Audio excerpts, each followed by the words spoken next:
Converso con Fernando Asturizaga, abogado, agrarista, porque me llamó la atención este título, 60% de la tierra aún no saneada está en conflicto. ¿Cómo es? Hola Fernando, gracias por venir. No, Carlos, muchas gracias por la Explícame invitación. cómo es eso, que la tierra no saneada tiene que seguir en conflicto. Lo que sucede es que hay una porción del territorio nacional que todavía no está saneado. Esto significa que no tiene un título de propiedad registrado en derechos reales, todavía está en veremos, para ponerlo de alguna forma más coloquial.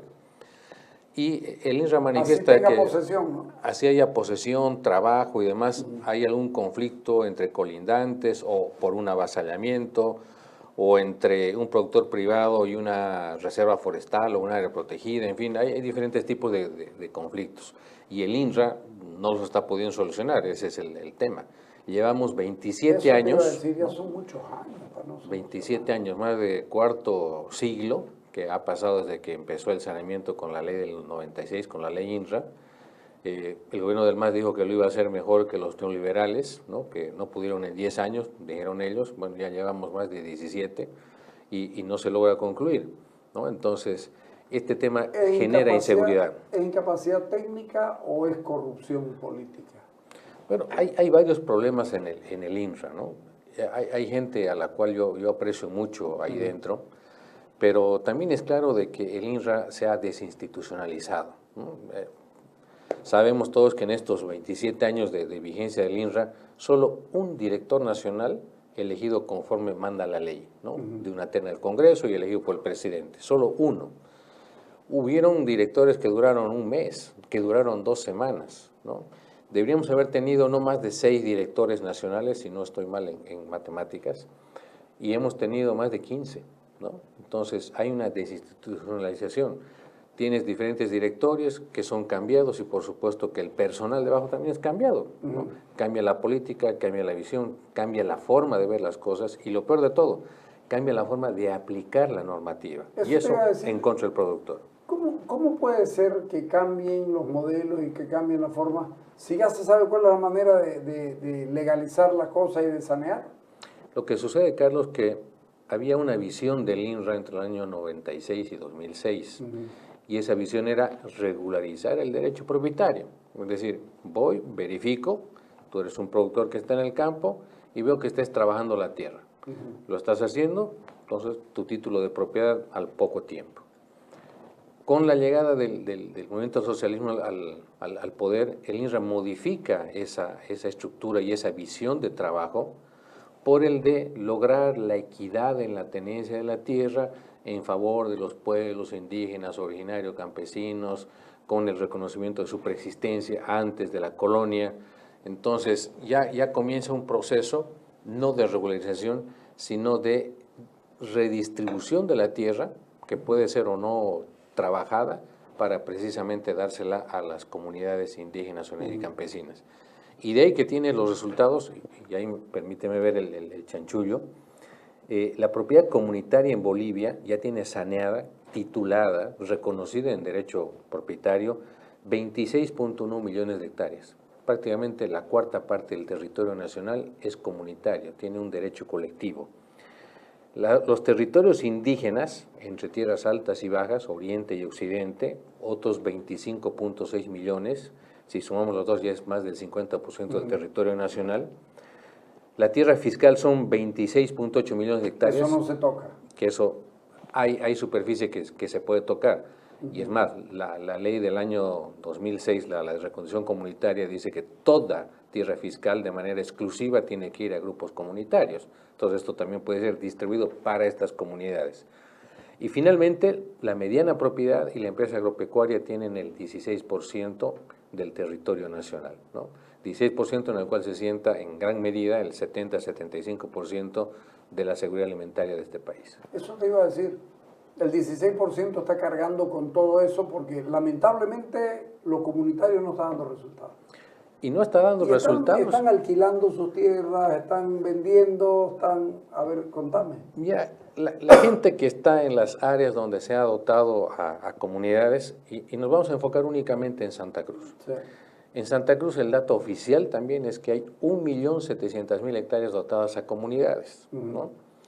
Entonces, si tú haces un parangón y dices, tengo 1.200.000 hectáreas para el cultivo de soya, trigo, girasol, chía, maíz, ¿qué pasa en el otro 1.7? Debía haberse por lo menos duplicado la producción en estos últimos 10 años, lo cual no ha acontecido. Seguimos en las más o menos 5 millones de toneladas de producción de grano. Entonces, ese 1.7 millones entregados bajo derecho colectivo o no produce, o se está traficando, o se está alquilando, o simplemente se está aprovechando la madera, poca o mucha que existe, pero no hay un verdadero trabajo productivo, ¿no? Entonces, me parece que ahí hay una primera señal de que el modelo colectivo no funciona, por lo menos en Santa Cruz. No funciona en Santa Cruz, pero aparte de eso, no funciona el INRA, que debió haber estado encima y mirando lo que está pasando ahí, porque tiene que darse cuenta de dónde está la producción y por qué eso no está dando resultados. Bueno, hay otros datos llamativos del INRA, estimado Carlos, y es el hecho de que se ha hecho una verificación en años anteriores, antes de este gobierno, de estas comunidades, si están o no están primero, porque ya han hablado mucho de comunidades fantasmas inclusive, que se hacen dotar y no aparece nadie, ¿no? Y se ha verificado que 17 comunidades sí evidentemente cumplen una labor productiva, están ahí, 51 cumplen parcialmente. Yo eso del parcial no lo logro entender. Están o no están, trabajan o no trabajan, trabajan a medias, ¿no? Y 61 no cumplen, es decir, o no están o no hacen nada, ¿no? 61. Y aquí estamos hablando de 1.700.000 hectáreas, no es poca cosa. Entonces, ¿por qué? Aquí viene la pregunta para la reflexión de todos. ¿Por qué cuando un productor mediano grande deja de trabajar un pedazo de tierra, el Estado se la quita? ¿Y por qué aquí en comunidades no? Claro. Entonces, esa visión desigual de quienes tienen que cargar, como tú dices, con ese peso de alimentar a todo el país, versus los otros que empiezan a consolidar más de la mitad del territorio nacional y cuánto aportan a la seguridad alimentaria. Pero claro, además, ¿cuánto bien está haciendo la tierra mal repartida? Porque esa es la pregunta. ¿Cuánto bien hace la tierra mal repartida? Así es, ¿no? Hay eso para reflexionar. Y está el tema que es histórico, y yo en algún momento te lo decía también, considero yo personalmente que base del modelo productivo cruceño, que a muchos no les gusta y que es perfectible por supuesto, tiene como uno de los cimientos la propiedad individual. Sí, los migrantes que vinieron desde los años 60, 70 de Occidente no vinieron a hacer comunidades aquí a Santa Cruz, vinieron a comprarse su parcela, a tener su lote individual y a trabajar de esa forma, y ahora son inclusive hasta dirigentes agropecuarios. Claro, y los que recibieron de reforma agraria fueron comprándole a otros también. Así ¿Por qué? Porque no era comunitaria. Hoy día la indivisibilidad es muy, muy peligroso porque son tierras que van a dejar de ser productivas. Así es. Y mira, otro de los elementos que demuestra que hay un mito que se derriba es el hecho de que la pequeña propiedad, como tú dices, es indivisible, inembargable, patrimonio familiar, es la clase de propiedad que más se vende en el país, ¿no? Es decir, siempre se acusa que el empresario, el mediano productor, y esto lo dice, por ejemplo, la exposición de motivos de un proyecto de ley del gobierno, de que esperan que se titule para venderlo a los extranjeros. Bueno, cuando uno verifica las estadísticas del INRA, puede ver de que de todas las transferencias que se han hecho en el INRA y que se han registrado ante el INRA, de 50.000 transferencias que se han hecho, 48.000 corresponden a pequeñas propiedades, a venta de pequeñas propiedades. Entonces, esa habla del fracaso del modelo. Claro. No, estás basando un modelo en base a mitos, sí, casi a leyendas. Claro, y además, tremendamente político. Y mira vos, hablando de política, a mí me molesta, el otro día ya reventé con el tema y lo escribí, esta idea de que el productor cruceño es monoproductor, que solamente produce soya. Vos hablabas ahorita soya, chía, sorgo, girasol, arroz, maíz. ¿Dónde está el monoproductor? No, ese es un mito de hace también 30 años atrás. Ya la diversificación de cultivos ha logrado... Me olvidé la caña. Claro, ¿no? Ya se tienen logros inmensos en Santa Cruz. Por ejemplo, Santa Cruz es el primer productor de trigo del país, que desplazó a los valles de Cochabamba, Tarija, y es el primer productor. Y podía ser y producir más todavía, si se le dieran las condiciones, ¿no? Una de ellas es la biotecnología, ¿no? Entonces, hay estos mitos que la realidad los está derrumbando y que sería importantísimo que el gobierno, si quiere hacer gestión adecuada, ¿no?, en lugar de cuestionar este modelo, más bien lo refuerce, porque es el que mal está alimentando a la mayor parte de la población boliviana. El presidente Arce hablaba el otro día de la biotecnología soberana, y uno mira las vacas que se exportan aquí, el ganado Nelore Mocho, el mejor ganado Nelore Mocho del mundo. Hemos visto, están alquilando el toro para que vaya y le puedan sacar semen en otro lado, pero no solo eso. Se hace colecta de embriones que tienen las vacas ya dentro de ellas, y eso de ahí es producido y hecho aquí. ¿Por qué nadie le dice al presidente, mire lo que estamos haciendo? ¿No te parece también que son más las gallinas nuestros productores? ¿No cacarean cuando hacen una cosa de esta? Bueno, en descargo de ellos, yo te voy a repetir lo que ellos me han dicho. El productor está para producir, no para hacer propaganda de lo que hace. Pero tiene que hacer propaganda de lo que hace para que la gente se entere. Si no comunicas, no existen, claro, dicen los comunicadores, ¿no? Claro. Entonces, tienes que hablar de estas cosas. Es una barbaridad que el sector ganadero, que hace años que exporta animales, si nos remontamos en la historia, ya en los años 70, Bolivia le exportaba ganado al Brasil, ganado en pie, ¿no? Y hace unos 20 años que se exporta genética, ganado de alta genética, hecha aquí, en términos gubernamentales, soberana, ¿no?, hecha acá en Bolivia. Y seguramente también que en el campo agrícola también se puede lograr eso. Estamos de acuerdo, o sea, como país menos dependas de los demás, excelente. Claro, pero tienes que transitar un camino largo y darle condiciones a la gente para que investigue, la investigación es cara, para que desarrolle, para que innove, y en función de eso podrás pues mejorar, ¿no? Mira la quinoa tropicalizada. Bueno, es un desarrollo que se ha hecho aquí en Santa Cruz, también de acá. Ahora que traes el tema de la quinoa, yo lamento mucho que hace años había un profesional, creo que paceño, que desarrolló una quinoa transgénica a través de la cual le podía quitar la saponina, que es lo que le da el amargo al grano, para poder producir. Y le dijeron que la quinoa es un cultivo que tiene su centro de origen en Bolivia, ¿no? Es originario, nativo, criollo, y por tanto que su experimento muy bueno, pero que aquí no va, ¿no? Bueno, el señor se ha ido a otros lados, ¿no? Y por supuesto ahora en otros lados tienes quinoa en Estados Unidos y tienes ahora quinoa en África, ¿no? Entonces, nuestro cultivo originario y demás se fue a otro lado con tecnología nuestra para poder producir en otros niveles sobre el nivel del mar. Reducido a sus ínfimos niveles en el altiplano. Así es. ¿Qué va a vivir esa gente? Así es. Si no hay mejoramiento vegetal de la quinoa, vas a estar cada vez más retrasado en relación a Perú, a Ecuador y a los nuevos países que ya están cultivando la quinoa. Entonces, o le pones atención a este tipo de situaciones o nuevamente vas a tener un rezago tecnológico impresionante. Vos me hablabas de los extranjeros y hay un proyecto de ley que ya yo el otro día lo dije. Hubo una reunión entre los agricultores y el presidente Arce.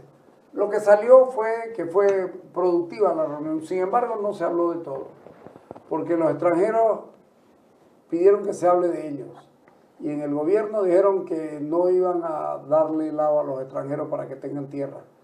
Y digo, ¿y la garantía de este país que atrajo extranjeros a venir a producir, en qué quedan? Bueno, a ver, hay datos que lo han mencionado muchos consultores económicos, que obviamente saben más que yo, de que Bolivia está a la cola en inversión extranjera directa, ¿no? Y precisamente estas son las normas o son las señales que le dicen a la gente de afuera, no inviertan en Bolivia, ¿no? Con este tema de nacionalizar la tierra o la tierra de Bolivia para los bolivianos, se han espantado muchísimas inversiones y hay que recordar que gracias al conocimiento de gente de fuera, como USAID, ¿no? Aunque para muchos se llama la palabra, USAID colaboró a través de PL 480, a ANAPO, por ejemplo, a que tengamos el trigo tropicalizado. O sea, gracias a ese apoyo tenemos trigo en Santa Cruz, y Santa Cruz es el primer productor de trigo de Bolivia, ¿no? Entonces, ahí está la inversión extranjera, el conocimiento extranjero traspasado hacia los productores bolivianos y que tiene un resultado concreto. En este tema del no querer reconocer a los productores de origen extranjero, se cometen errores que tienen que ver, inclusive, Carlos, con temas de una evidente situación de racismo y discriminación. Absolutamente, absolutamente. ¿No? Y yo te puedo decir que ya en términos políticos, muchos dicen, ni nos debería importar lo que sucede en esta controversia interna dentro del MAS. Y creo que también nos preocupa porque tiene relación con lo que después aparece después. Claro. Recordarás que hace un año, año y medio, este señor Quintana decía de que hay que disminuir la superficie de la propiedad de la tierra para los grandes extranjeros y productores, ¿no? Y dijo justamente 2.000 hectáreas.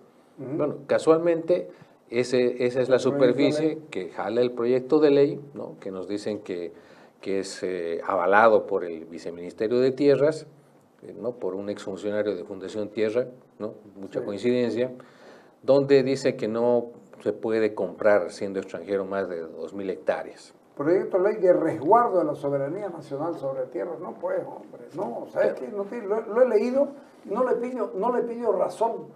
No le pillo razón. Es que tiene una razón, Carlos, ¿no? Es una razón oculta que no está directamente escrita en el proyecto. Y el motivo es seguir persiguiendo, ¿no? A través del INRA a los productores de origen extranjero para ver si cumplen o no cumplen con la FES, ¿no? Y como siempre hay algún elemento más que se le suma a la función económico-social, entonces puedes cumplir tú 19 requisitos de los 20 y por el último te la van a quitar la tierra, ¿no? O un pedazo. Y yo te quiero decir de que este proyecto es una invitación a la toma de tierras. Y mira cómo son las cosas. Si tú revisas la fecha en la que este proyecto es recibido por la Asamblea Legislativa, vas a ver que coincide plenamente con que en el norte de Santa Cruz, en los municipios de San Pedro y San Julián, interculturales se dieron a la tarea de delimitar con estacas varios predios de productores de origen extranjero, pero naturalizados bolivianos. Claro, por lo tanto, que tienen derechos tanto como tú o como casos como de Santagro y Las Londras, por ejemplo. Exactamente, ¿no? Productores naturalizados. Ya los destacaron, ¿no? Y les dijeron a ese grupo de productores, vengan a negociar con nuestros dirigentes que están, ¿dónde? En Las Londras, ¿no? Sí, exactamente. Vengan a negociar, esta campaña los vamos a dejar sembrar, pero para la siguiente ya las tierras van a ser para nosotros. Llegaron en 60 motos al lugar. Así en es. 60 motos. Nosotros lo denunciamos eso. Claro, cuesta que te den bola en el gobierno, no les importa, es decir, hacen las cosas como ellos las entienden que deben hacerlas para beneficiar a su partido político. Bueno, yo creo ahí que el presidente ha dicho, y le ha dicho al sector agropecuario, a su dirigencia máxima, que quiere hablar de seguridad jurídica, ¿no? Y de manera franca y honesta. Pero parece que hay mandos intermedios que no quieren que haya seguridad jurídica para el productor, claro, ¿no? No le conviene. Y que están buscando la colectivización forzosa de la tierra, es decir, anular la propiedad privada, sea de extranjeros o de nacionales, y volverla toda comunitaria, porque esa es una forma también de control político, y en eso no nos tenemos que mentir. Pero en eso lo vas a bajar el nivel de producción que tenemos nosotros, que ya tenemos un nivel de producción que es interesante, y vamos a perder mercados externos porque está visto. Anda a San Julián, anda a esos lugares. ¿Quiénes producen? Los que comenzaron de a poquito, pero tienen individualizada su tierra y que han decidido hacerla, explotarla lo más que puedan. Exacto. Y estás hablando de cañeros, estás hablando de girasoles, estás hablando de solleros, absolutamente. Entonces, ¿hasta dónde vamos a llegar con esto? Es que esas son las dualidades que el gobierno tiene que clarificar, ¿no? Es decir, hablemos de seguridad jurídica demos título de propiedad a la gente para que esté tranquila, desalojemos a los avasalladores o por último, bueno, los vamos a fomentar. ¿Cuál es la visión? ¿Cuál va a ser la política de tierras, ¿no? Entonces, nosotros le decíamos al presidente Luis Arce con todo respeto, presidente, su gente está haciendo que su firma se devalúe, porque usted firma un título de propiedad, ¿no? El presidente firma los títulos de propiedad y por una parte al año o a los 2 años ya lo están revisando para anularlo. O un funcionario de menor jerarquía que él, ¿no? El viceministro de Tierras, tiene habilitada la posibilidad de plantear un recurso contra una resolución firmada por el presidente o un título dictado por el presidente. Entonces, ese tipo de situaciones no le dan certidumbre al sector que, como tú dices, produce, trabaja y tiene un potencial todavía no explotado, sí, que puede todavía multiplicar la producción en el país, pero que no tiene seguridad. Exactamente. Te hago la última pregunta. Se permitía la compra-venta de tierra, ¿no? Sí, ya, por supuesto. La compra-venta de tierra, en el caso de la familia Marinkovic, Laguna Corazón, etcétera, etcétera, como podés ver el documento, la mayoría de las tierras que tienen no son dotadas por el Estado, sino compradas a terceras personas que eran privados, que les vendieron a ellos. Sin embargo, el gobierno las ha revertido. ¿Con qué motivo? ¿Con qué justificativo? Hay una explicación del comunicado de la familia Marinkovic. ¿Y solo porque Branko Marinkovic fue ministro? Bueno, parte de los argumentos son esos, ¿no? Que cuando fue ministro en el gobierno transitorio de Yanine Áñez, siendo ministro de Economía, aprovechó esa condición para hacerse una dotación de 33.000 hectáreas. Eso es lo que dice la visión gubernamental. El proceso de saneamiento de los predios de la familia Marinkovic datan de mucho antes, sí, ¿no? Entonces, ese es un primer elemento. Segundo, el que tú mencionas, que fueron compradas, no fueron dotadas por el Estado, no fueron regaladas por el Estado, fueron compradas. Ahora, que durante el proceso de saneamiento se establezcan observaciones a supuestos incumplimientos de la función económico-social o que están dentro de un área protegida o dentro de una reserva forestal, pues eso es justamente lo que tiene que evaluar el INRA, ¿no? Entonces, y tendríamos que ver cuándo se decretó la reserva forestal y cuándo la tuvieron ellos. Exacto. Porque eso es también un elemento clave, ¿no? La tradición del derecho propietario. Seguramente ellos la habrán comprado, por decir algo, en los años 90, pero tal vez la compraron de un productor que la tenía desde los años 60, ¿no? Entonces hay que ver todo eso. Por lo tanto, yo ahí sí discrepo con lo que dice el gobierno de que las 33.000 tienen que volver al Estado. Creo que no. Creo que el INRA todavía tiene que hacer un trabajo técnico, un análisis legal y técnico también, y en función de eso emitirá una nueva resolución. Y esa nueva resolución, si no le gusta a la familia Marinkovic, la podrán recurrir nuevamente, la podrán impugnar, la podrán apelar, o el viceministro de Tierras también podrá hacer lo mismo. Entonces, hablar de una reversión es muy peligroso, ¿no? ¿no? Sí, porque es como el proyecto de ley. Nuevamente es decir, compañeros, aquí hay 33.000 hectáreas, métanse, adelante, ¿no? Ese es el gran problema. Y creo que tiene que haber un resguardo de la legalidad. Si no, va a pasar lo que el INRA ha informado. Tenemos 5 millones de hectáreas en Santa Cruz con conflicto que no podemos resolver. Bueno, si el conflicto lo causa la misma gente del gobierno, por supuesto que es difícil pues, de solucionar, y mucho más si es con grupos afines al oficialismo. Mientras tanto, la gente aquí sigue trabajando y haciéndolo bien. La gente sigue trabajando, el agricultor, el ganadero no paran, no tienen feriado, no tienen Navidad, porque esa es su labor, esa es la labor que han escogido, ¿no? Y algo que hay que ser muy claro, estimado Carlos, hay que ponerse en el lugar de ellos para ver todo lo que aguantan. Ahora sequía, sí, antes inundaciones, mosquitos, picaduras de víboras, calores inmensos. Bueno, a pesar de todo eso, ahí están trabajando, ¿no? Y creo que el país entero no reconoce esa labor de los agropecuarios de aquí del oriente del país. Bueno, tampoco hablan y nos cuentan lo que están haciendo, y eso es ya tarea nuestra conseguir esa información. Te agradezco, Fernando. No, muchas gracias por la invitación, Carlos. Vamos al corte.